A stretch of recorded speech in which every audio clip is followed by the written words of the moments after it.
Hey, everybody. Welcome. Happy New Year 2026, our first episode for 2026. The Cybersecurity Defense Ecosystem team is here, and we're going to talk about what's bothering us for 2026. Before we get started, I just want to let you know this is episode 8, in case anybody is counting. And Nim, welcome. How are you? And Evgeniy, welcome. How are you, my friends? What's Doing very up? well. Fantastic. Happy New Year to both of you, man. Happy New Year, Do we Julian. still say Happy New Year? Yeah, of Is it course, still man. It's new? January. Yeah. I don't know. January 30th is when we cut off. There you go. And then All we right. moved to Chinese New Year. Yes, I know. Yeah. By the way, apparently Chinese New Year's this year is a horse, right? First of all, I got to tell you, man, I played with my artistic side of AI art, and I created an art. Did you see it yet in LinkedIn? It's a Yes, it was horse with a lamp and hor whatever. horrible, Yeah. horrible. Yes. It's a horrible thing, but I just think, oh my goodness, man, the stuff that you can create from your brain. I never Yeah. thought I would create a horse in a building with a light, with a saddle. Come on, man. Did you saw my video about me serving coffee? Also with AI. Yeah, well, there you go. It's kind of like we can create stuff now. I've kind of like put my regular paintbrush aside for a bit, Yeah. and I went with the AI paintbrush to dig in over the holidays about how do I play with this AI graphic Do thingy. you And need to buy cybersecurity vendors? Or you could just create your own vendor, using There AI. you go. if I could, I would, but I So can't. if you will create your own cybersecurity vendor, which vendor or what type of vendor you will create and to solve what problem? I'm gonna call my vendor like Ian Stark's, Iron Man, right? That does everything, right? No matter what. So that would be my creation. And it basically just you drop it into your computer and it just fights people every day. That's but I don't think that exists now, man. So We may let get yeah, well, let's stop dreaming, my friend. Let's get back to reality here. So we got 2026. I mean, 2025 was a crazy year, of course, as usual in the cyber world. And what's going to be new, right? The big buzz, of course, is AI, and AI is supposed to solve everything, man, right? And let's maybe kick it off there, right? AI came in, did a lot of stuff, right? Supposed to solve everything. We don't need anybody anymore, right? What's your thoughts about AI in cybersecurity in 2026? hmm. Nim, let's go, man. Start. Here's my thing. AI is fantastic. AI is here to stay. And if you tell me that you're using AI to write email, no, you're not actually using AI. You're just, writing fancier emails. But when you start seeing the value of AI to me is when it stops being an impressive flex that you're telling your friends about, and you actually start seeing true usefulness out of it. One of the concerns that I keeps me up at night is the number of people who believe that AI has solved the cybersecurity problem. But, my challenge to them is then why are people still getting hacked, right? If Mm. AI solved it, then it definitely didn't do a good job. And that's because AI for as a security tool is only as good as the security you've implemented to manage AI. There's a report from Google Cloud that recently came out that says, 46% of organizations, 46% of executives from organizations who are using AI agents say that they've deployed most of those in a security context. So AI as a security solution. And of those, the number one concern of those executives is data privacy and security around their AI. So um, this year, I think there's going to be a lot of reflection on, hey, so we've gone very heavy on the agentic side. What are we doing to actually make sure the agentic aspects of the controls we've put in are secure, and how are we maintaining it, right? Um, So it's one yeah, of a those lot of things people that's talk moving so about this, fast. right? But it's like the Wild West, the gold rush. If I don't jump in AI now, man, I'm going to be left behind. All my competitors are talking about AI. and I got to start talking about AI and fake it till we make it type thing with AI. We're all in type stuff. And when you do this, you're kind of shortcutting the game, and you're not thinking it through because correct me if I'm wrong here, man, but when you kind of like open up the box, the Pandora's box of AI, and you let that thing unleash, you might think you know all the different ramifications, but there's a whole whackload of stuff that can a chain reaction, right? That can happen. For me, it's like almost like the way we think about the supply chain these days, right? We used to have to think about our own little world and not about the supply chain or the supply chain of the supply chain of the supply chain of the supply chain. You know what I mean? And now, how far do we go back, man? Like, I can't protect everybody, right? So we got to have at some point some, I don't know, stamp certification that everybody is kind of like did their work. Because if everybody tells me it's good to go, like, I don't believe you. All right. I want to believe you, but I don't believe you. All right. So we're in this space now, right? So Nim, just taking from where what your position is on how we should be treating AI and how we're not treating AI, probably better said. What's wrong, man? Like, why aren't people getting it? I think there's a misunderstanding in expectation. There's no magic. Yeah, it's not AI magic. magic. It's not a unicorn. Um, there's purposeful work that has to go into deploying any AI solution, agentic solution, that requires significant oversight, customization, personalization, I should say, and uh, monitoring and management, right? Yes, if you're looking for it to reshape the way, your security works or, whatever works, however you're applying AI, you need to put that effort into it. Nothing is out of the box, ready to go, and it might look bright and shiny, but that's hype. There's a lot of discipline that has to be put into it, and I don't think we're taking it seriously enough. I want to add a few things here.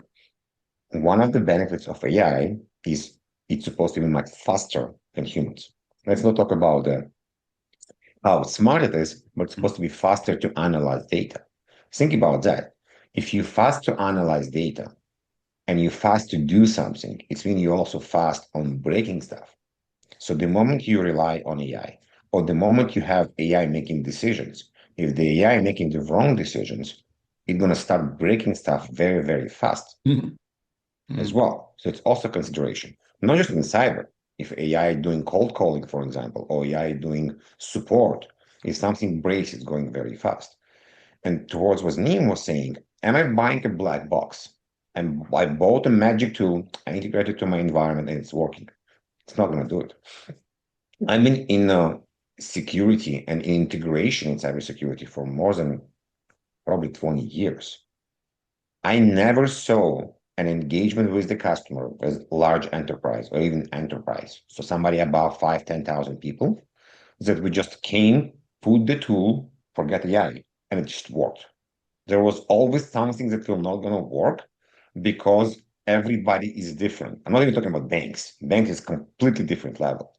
So if you expect to bring a technology that's also using AI, that is much more complex, and it will just automatically work, is in large enterprise, forget about this. It's not going to work. Automatically. Yeah, automatically I is my love it. favorite word. This is plug and pray, plug and pray. So We're creating new words here in the English language, my friend. Automagically. Let's start patenting these words here, my friend. Julian, when you say that companies say, "Oh, you use AI, why we not use AI?" You absolutely right, because on the board level, they do talk, "Hey, everybody else using AI, you don't use AI. What's wrong with you?" But in reality, some of the statistics we read is the successful implementations are in single digits on AI in general in the companies, not just cyber. Now, if you use components of AI in your tool, this is what's happening. This is what's good. If we take a tool And then you have components where we use AI. I will not say AI does everything. This is where the magic comes. Like even in discern security, there's a lot of agents, but they're doing something very particular. They may be sorting information. They may be prioritizing information. Maybe they're combining the information. Together, it's a very, very powerful tool that we can use. But it's not going to take us out of the work. It's not going to solve all the problems. And as Neil saying, is we need to teach it, we need to explain it, we need to train it in the way we need it to operate. Same as we're talking about even ChatGPT. We're not just saying go to write email with ChatGPT. We're training ChatGPT on our emails we're using, on the language we're using, on the way we speak, on the different words we use. Then it can help us to draft emails faster, better potentially as well, or give us an idea on brainstorming. Evgeny, how are you using AI now? And how are you making sure that it's not opening you up for security breaches? So depend on what. I use vibe coding. So I'm literally using different platforms to create my own apps to solve a problem. And this could be my personal life or even in cybersecurity part. I use AI like ChatGPT, Gemini, and different one to do media as well, to create media. I used to analyze large set of documents. I literally on the weekend was using a tool called Notebook LM from Google to go and search all the information about Evgeniy and all the podcasts where Evgeniy was and help me and understand, okay, what do I talk about this on every podcast? Give me all the information that it's kind of the same that I'm repeating because I want to create some material about it. But this is more on a personal level. If you're talking about more on the security side, I love the tool for everything compliance related. Oh my God. I just, me myself, I don't like to write all the compliance documents and reporting policies. But if I can take information and analyze it and do it quickly and understand, hey, here's all the policies I wrote. What's the difference between them? What potentially I'm missing? I need to write a new policy. So it doesn't impact me personally because when I upload the information, I'm removing all the data that can be relate to me or to potentially a customer I'm working with. So I basically make it blank. So there's nothing that identify the customer. It's all generic information. This way, I'm protecting myself. I'm also not letting the AI connect to my personal information. So I'm not letting AI to connect to my Google Docs, to other information as well. I'm deciding what to upload and what I can use. And it is also very important when you deploy some kind of agentic AI, different AI inside your company, it's what is the level of access they have inside the companies. Because the problem we have in the traditional breaches is people log in and they have access, they elevate the access, they get access to other different information they're not supposed to have. With AI, in majority of the cases, people don't even think about this, and the AI have access to everything. And then suddenly you're asking one questions, and now you're learning about people's salaries, patents, other IP information, codes, and many, many other things. Now, Nim, same question, man. How are you using AI, or are you not using AI? We use AI. Similar to Evgeny, for me personally, I've got my own uses of personal AI where I don't link it to my personal information, but use a subscription-based service and share data on an individual basis for what I wanted to do. As a company, we have a proprietary consulting LLM built in-house running on our Microsoft platform that helps us analyze work throughput, results, what worked, what didn't work, better quality estimation, and consistent design. Our website has a very cool chatbot that uses AI to answer a lot of questions that customers may have about different solutions we offer. Um, and I guess lastly, what I don't use AI for is writing emails, and I don't use AI for is generating responses to difficult questions people ask because um, while it gives you a fast way out, I find that it takes away a little bit of the thought process and the accountability that goes into the way you need to answer these questions. And I maybe call me old school, but I don't think me going into Copilot or ChatGPT saying, "Hey, can you write a response to Julian Lee's email for me?" and then copy paste without thinking about it. That's just not me. So I don't use it for that. So here's a question to you, because I don't use AI to write emails, but I use AI to check my emails. So I will write the email, and then I may go to ChatGPT and say, hey, I'm responding to this particular problem. Here is my response. Let me know if I'm potentially missed something. Or we're talking about now different way from original. Maybe I'm sounding too harsh, because I know Russian Israelis are very direct. So I sometimes going to ask about if I'm too direct, if I'm too harsh, because I know I sometimes speed up and I'm answering. I'm like, what are you doing? Like, no, this is not the way to do it. And I forget about being polite and being Canadian. I can say sorry, Being nice Canadian. Come on, man. Yeah. Yeah. Hey, I've been in Canada the longest I've been in Israel right now, and definitely the longest I've been And in you're Ukraine. still not nice. I'm different. I'm very nice I inside. actually have to try that. I'd never use AI for that, actually. I've never asked it to say, hey, can you review my tone? I Well, probably should. I can also tell you that I use AI a lot when let's say I'm writing a design, I'm writing an architecture, I'm writing something, and I actually gonna go to AI, like, here is my plan, here's what I plan to do. Did I miss anything? What potentially is, and it may say, oh, you forgot about this and this. Like, no, I don't care about it all. I didn't think about that. So I use it so more of a brainstorming versus just do stuff instead of me. Mm. so we're all using it, right? And if you had to give a wild guess, right, about what percentage of increase of productivity, or if you want to flip it, what amount of time does it save you on a daily basis? How would Like that. how would you answer that? So there is two ways to answer from my side. It sometimes save me a lot of time, and then it's waste a lot of time, because then I'm going to stupid things, to creating stuff I don't need because it's cool and because I saw it somewhere. So in one way, it's saving me time. In a second way, it's going me to the Pandora box and doing stuff that I would not be doing because I didn't have the tool.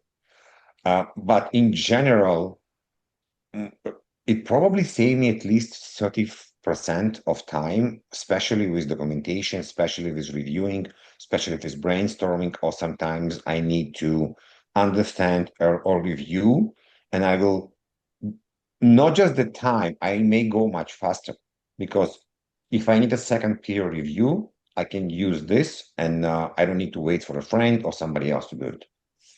Okay, so Julian, just like energy, time can't be created or destroyed. It just moves. mhm.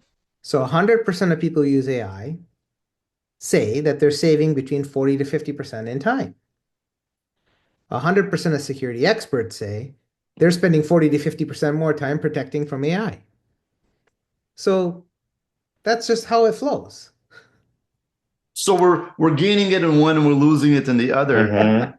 Um, you know, I'll do a little pushback here because I think a lot about AI and about how to use AI. And before I start to use it, I do a little bit of experimentation to figure out yes, no, whatever. So I actually see incremental productivity gains.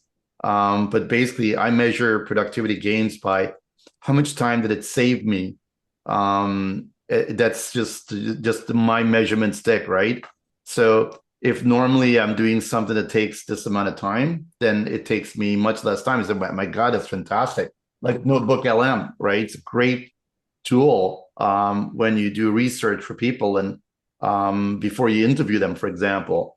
Another thing that's really cool is having your little, your little micro chatbots going out there doing 24/7 reconnaissance, right? Trying to bring back interesting intel. It's so good that I cannot even digest what they bring back. The repository is larger than my human capability. So now I'm trying to dump that into AI to kind of figure out what's there. And this doesn't make sense because, be careful what you wish for, right? So you get this abundant amount of information that's really nice, really valuable, but then you've got this massive avalanche of information that you can't even digest as a human. So yes, it can go out there and bring you 100 different things. It's almost like in a news media gig, we get like 70, 80, sometimes 100 different inquiries from hundreds of PR companies, literally every day pushing some product, some message, some whatever, right? And do you think we could read it all to figure out what is the best topic for my community? No, it's physically, mentally impossible. So then you use AI to kind of bring it down. And what does AI do? It just, smashes down to the short list of the bigger brands, if you will, because maybe that's what AI is somehow tuned to, right? So then you're only going to be talking about the major stories, which is what everybody's talking about. So you're never going to find those golden nuggets. So you give that up and you go back to like, okay, well, let's go back to looking at them and seeing if the title of the press release is more important than what's in the press release. Because if the title doesn't speak to you, then you don't even go further. So it creates, I think, a lot of content is where I'm getting at. You can use it to digest a lot of content, but AI in the same breath creates more content, and it just builds. And I find it builds a lot faster than it digests. Like the more I ask AI to digest, the more it comes up with what else can be done. So so that's kind of like a little bit of a flavor of how people are using it out there in the market. In our world is how do we protect them from a cybersecurity, right? And the big thing we talked about the last year with AI poisoning, the ability for compliance issues, because if you put the wrong information and people can again find salaries and so on, those are the basics that we all need to make sure we protect from. What are some of the things that we're not seeing here, man? What other stuff is going to blindside us in 2026 in the use of AI beyond those things? Besides access, besides spread, besides speed, I guess is the decision making that we will not know right now how much we will need to give for or each decision and where it's going to stop. Because we are going there, we're trying to do that the agentic AI will actually make decisions and will able to move forward without us. So where would it stop? It's a topic too that worries me a little bit with agents talking to agents and agents building agents and blah blah blah, right? Nim, what's the blind side, man? Here is it just like people just don't get it and they should be taking a step back and measuring twice? Like anything else, when you start putting up guardrails and trying to control something that's widely available, you're always going to end up with a shadow version of it. And one concern that, I'm starting to think about is the risks and reality of a shadow AI. So we work so hard in an organization to establish data guardrails, prevent information from going into unsanctioned AI tools. But what if, Bob from sales decides, I don't like the answers I'm getting, I'm going to build my own model on the side. And what are the controls and how have you validated that, one, you have the ability to detect and catch those things? And two, how are you truly preventing data loss from your organization so that that doesn't happen? And if it does happen and there's material loss, what are you going to do about it? A lot of things to think about. So for wrapping up the AI conversation, there is like you really still got to proceed with caution here, and measure twice, maybe three times before you cut here, my friends, because what happens, you just don't know. And it's kind of like it used to be. We had the forgiveness, like we could made a mistake, we bought the wrong system, we bought the wrong software. We lost some time, and boom, we could start over. But with AI, a loss could be detrimental. Is really what the problem is. So there was a merger that you talked about, Evgeniy, that recently kind of like shook up the browser world. What's that about? If you been following what I've been doing for the last few years and even longer, I've been talking a lot about SASE and SSE, the idea of secure access service edge and how we can integrate to network security in the cloud. So this is not news. This has been happening from 2019. A few years ago, a new category emerged about like, how about we're not going to do network inspection in a cloud on the firewall and we do it inside the browser. We didn't have a season about it as well. One company that acquired a product called Palo Alto. They acquired a company called Talon about 2 years ago, but Palo Alto is a big company. And literally, while we were recording this, CrowdStrike acquired a company called Seraphic. So CrowdStrike is a pure EDR company, versus Palo Alto is kind of more about everything together right now. And I've been talking about this for some time, that we're going to see a shift where EDR companies would like to compete with SASE companies. So now CrowdStrike going to have an ability to block URLs, to block upload files, download files, understand where you're going, and basically play in a space of network security on a device itself. So big companies like Netscope, big companies like Zscaler, big companies like Palo Alto as well, and other companies that playing in network security and the SASE and SSE world, potentially going to have a new competitor right now, because CrowdStrike will be able to say, you don't have to do network security in the cloud or on the firewall. You can do it right on your machine. The mergers and acquisition just continues. Like there was about $1 billion per quarter now that's being invested in cybersecurity companies. It just seems to me that a lot of crossovers are happening, right? I did this, but I add this because it's adjacent to my category. Let's just carry on that conversation a little bit and on what's happening with mergers everywhere, right? There's a lot of money being invested in cyber. There's no shortage of funds in this area. Was there any other mergers that you saw that was that you go, wow, interesting, Yes. or I didn't see that Yes. coming? Yeah, let's hit it. As ServiceNow. So ServiceNow is in a way a ticketing IT player, CMDB player, is now more heavily going to security. They're gonna acquire Axonius for I believe $7 billion. And there was another company they're acquiring as well. Armis. They acquired Armis. It's ServiceNow not acquired Axonius, Armis, my bad. Armis, They're yeah. acquiring Armis. Axonius is being acquiring in Cisco. Armis is doing a lot of asset management and IoT and OT. Axonius is doing asset management and lately IoT and OT as well. And Axonius is supposed to be acquired by Cisco for $2 billion. At the same time, Cisco making other moves, but Cisco can continue acquiring a lot of companies. But it's indicating us about few things about asset management and go back to basics, how important it is. But also, we continue to see big numbers.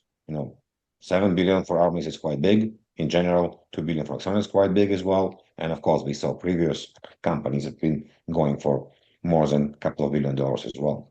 So yes, a lot of acquisitions. CrowdStrike acquired another company a few days ago as well. So there's been quite a lot of acquisitions in all quite high numbers. Yeah, I mean, are you finding that all of these major companies, right? There's even other players in the market, like Fortra, that's made like about 20 acquisitions over the last years and is now platformatized everything. I don't know if that's a new word, but they've platformed it all. Acronis is kind of doing the same thing now, and they're having an open system, and they've got a couple of hundred other platforms that can integrate to it. Sophos, same thing. They acquired some new solutions in the market. It seems like we've got about, let's say, 15 companies that's doing some heavy acquisitions to kind of build up a larger suite. Is that where we're headed? We're going to have fewer players doing a bigger piece of the pie, or where are we headed? I think we're not going to have fewer players in general because there are always going to be new players. But I think we're going to have few Bigfoots, probably around 10 or 15 of them. They're going to tell we can do everything for you. Palo is definitely one of the first one with more than 100 billion of market share right now. Hmm. And if you look on the acquisitions for the last 12 months, they have probably acquired around 4 or 5 companies as well. CrowdStrike is there as well. Zscaler is buying. ServiceNow is buying. Cisco is buying. So we do definitely have large players. Microsoft is buying. AWS is buying as well. Trend That are Micro as well, and yeah. Trend Micro, you're right. You're right. That playing in the space. So are we in the cybersecurity world, just zooming into the cybersecurity world? Like, what do we do, man? Bet on the red horse, the blue horse, the brown horse? Like, are we going to be able to integrate multiple of these? Like I'm going to go with Palo Alto, and maybe I'll add a Sophos, or maybe or are we just going to have to pick one horse, right? And then figure out what's missing and then build around there? Like, what's a strategy here for cyber? First of all, when there's only one player, it's a big problem because there is no Yeah. competition and there's no innovation. People were talking about Checkpoint will die 15 years ago when Palo Alto came out. And guess what? Checkpoint's still there and still growing. Yeah. So there's a lot of competition, and there's usually going to be at least 4, 5, 6 players in the space. One. Two, on a financial part, the big enterprise don't want vendor lockdown. So they're always going to do multiple different vendors to avoid the vendor lockdown and putting all the eggs in one basket. Also, in case something happens with the vendor got hacked this year. You want a separation as well. Not just this year, last year as well, and before. And in some cases, if your vendors are doing everything, the VCR, TV, and DVD in one place, are you doing it the best? In some cases, you have good integration and it's actually working well, but depend on your need, you may want to pick a scalpel, a vendor that will do something really well. In my mind, it's depending on your architecture, depending on your design, it's how you connect all the dots together. So there is no one way to slice everything. You're going to be dependent on what you're trying to do, and you're going to choose between the risks, and you're going to choose between convenience, and you're going to choose between the money and compliance and many other things. So Nim, how do you choose, man, which to go with, which horse to bet on? You got like a favorite and then you build from there, or like, how do you figure this stuff out? Like Evgeny said, I people like have this their word. Can you picks, say it every day? I really Evgeny? like how it's. like Evgeny said. Yeah. People have their favorites, they have their picks, and then you pick based on strength and relatability too, right? This monolithic, well, consolidation on these, ginormous companies, um, based on kind of their vertical and their strengths so that they can have deeper tentacles into their anchor clients, is always going to happen. But we're on the edge of innovation. There's new companies born every day with cooler products that are kind of the next generation wave. So we'll keep filling that tank and they'll keep acquiring these little companies so they can keep growing. But I think it really depends on your industry, what you're doing, what the focus is, asset classes, um, size of the organization. Like you're not going to be a global company and work with a regional cybersecurity software partner. You're going to look for a global partner. And so there's always the right product for the right company. And that diversity is what makes our industry very unique. It's also the part that companies need the channel community to help them figure out, right? Because there's so much stuff out there. I mean, how are you going to figure it out, right? As a company, right? You've got to be able to leverage organizations who are playing in the front lines and understand what each of these, packages, right? If you want the suites of cybersecurity solutions are going to offer. One of the things that a lot of cybersecurity companies tell me when I interview them on the off-record part is that they've got this massive suite of solutions, right? But if they actually look into their customer usage, right, it's like a very specific percentage or tool set within the space. So to give an example, let's say company does 10 things, right? the channel partner and their end customers are maybe using 2 or 3 things. And they added these 3rd, 4th, 5th, 6th, 7th things through acquisitions or building out, but it hasn't translated to the partner, and the partner hasn't translated that to the end customer because they've already got additional systems that take care of these things. So it seems like there is a land and expand, I guess, dream, right, for these companies. But I'm not even sure if that land and expand dream is converting into reality. It just seems like people are still sticking to the 1, 2, 3 things that they've been using this company for, and they go, great that you've got these other 15 things, but I don't need You it know, right. Julian, this is where the channel partners have a really big opportunity to shine, right? Yeah. And this is the Microsoft story. They built massive products, they acquire tons of companies, they integrate all these services into an E5 license. Customer buys 3,000 E5 licenses and they use 5 security features from it. There's 160 features you could use, but they're using 5. And just like that, we're going to have situations with ServiceNow, with Exonius, with CrowdStrike. And if you're a partner whose core competency is understanding this technology, learn the product, know how to go deep with your customer. So you can take that software and continue to be their anchor within that master client. And this is how you build loyalty and credibility and get that tag that says, customer views me as an expert, right? On top of that, that's how you get to be really good friends with your vendors, There you go. right? Because you can actually say, "Hey, look what I'm doing, man. I'm adding more. I'm going left and right, man. I'm increasing the swim lanes on your behalf. So support the hell out of me." So true. Um, so that's kind of like the mergers and acquisitions and all the different things that's going on. Let's have a little bit of a wrap up open session here. What are you expecting 2026? Like, what are you doing in the short term, like the next quarter, month, and then what are we planning to do the rest of the year? Wow, heavy question. Yeah, man. Evgeniy, let's go. Well, Evgeniy, you're working with the Discern, right? And you guys are helping people to figure out, what parts of their stack is working and not working, and Yeah. spending money for Assessments, nothing is terrible, right? So what's your plan there? assessments help companies to achieve better ROI, to review where the money is going right now with the tools and understand that the tools actually working as expected. This way they can save money, have better security. So focusing on expanding the offering and helping more customers and MSPs as well.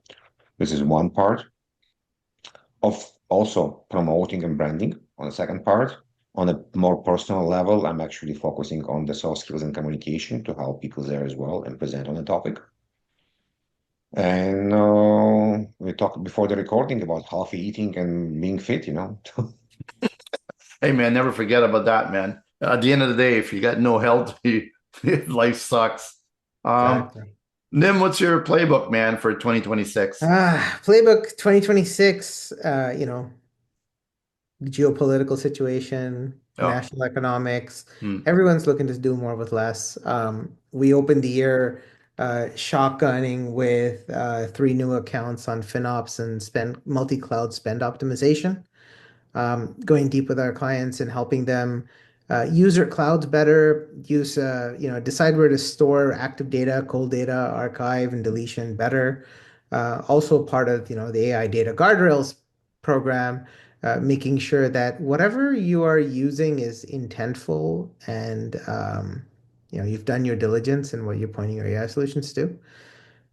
Personal goals for this year, again, like working out, fitness, and staying focused, and try to read a little bit more. It's always good to read a little bit more, man. So, 2026 for us is a scale year. We waited and waited and waited and waited. But we just launched a brand new board of directors and advisors, to which both of you are part of it. And we're trying to hand over the steering wheel, if you will, to the community, to figure out where we're going to go with this. So from an events perspective, from a news media perspective, and all the things that we're doing in the channel to kind of build everybody. It's at a point now when the implications are pretty significant now. AI is no longer a wannabe thing. Cybersecurity is, if you get it wrong, you're screwed, right? And it's too big now to have MSPs and the channel community to run this game by themselves as well. They need to get together. They need to, get better, better certified. We got to start putting that SOC 2 thing on everybody's doorstep to make sure we have some sort of like standard, right? Whether the government's forcing it or not. We need to kind of understand who we're playing with. And if everybody's playing well, great. But if some people are not upping their game and not compliant, then they're going to make the entire, supply chain screwed up, right? I mean, what's that thing? One bad apple, spoils the whole barrel type thing. So we got to really scale up. And so, our in-person events, I'd encourage everybody to check it all out, our award shows and things like this. And of course, the Cybersecurity Event Summits, we're going to be lining up a whole bunch of them this year. And we'll be there to kind of move the needle up. The cool thing is we're not quite sure 100%, what we're going to be doing in these events. All we know is we're going to gather the cyber gods under one roof, and we're going to figure out how to move the needle up. We did our first one November 26th. That was fantastic. It was a great experience, but also sets a stage and a tone for what we're going to be doing, this year. And I think we've got the right formula. We just got to now figure out how to scale it to many, many, many more people and move the needle up a little bit more. So it's going to be an exciting year, man. I'm well rested and ready to roll. And I think we're going to be bringing out some really cool stuff this year, including a lot of things around how to really leverage AI better and more securely. Couple of things you're going to hear a lot from us about is building your digital twin, and how that impacts your entire business and life. We'll talk a lot about how you should pair up in a group of about 8 or so of your peers to build your own peer group, whether it's through us or somebody else. I don't care. Is just going to help you feel you're not alone. And a couple more things that we've been playing in the mental health arena, and how we can help people to become more stable, I guess, but also not crash and burn. Because in our industry, man, we're working pretty friggin' hard, 60-hour days. It's putting stress in our mental capacity. It's putting stress in family. It's putting stress in relationships.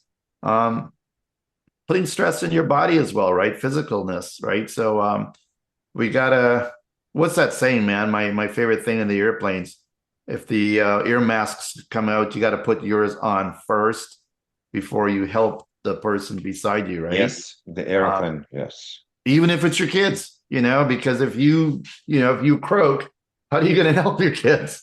All right. So you got to make sure you really think twice. I leave you both with the last words. Evgeniy, start with you. What else do you want to do to wrap this up, and until the next one, of course, but what's next? I think it's important to stay focused on your core expertise. It's very sometimes easy to spread too thin, and I'm sometimes doing it myself. And it's important to bring the conscious and focus back. Okay, this is what I need to focus on, and be okay to outsource the people you trust to do the other work. Good advice. Nim, what's your advice for 2026, man? It's 2 p.m. Do you know where your data is? I have no clue. Wow.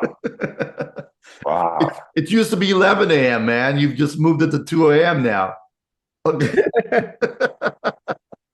Know where your data is at. That's a good saying, man. It's 2 p.m. Do you know where your data is? It's no longer where your kids are. Forget about the kids. Forget You about know the what the kids. kids are. About your data. That screen.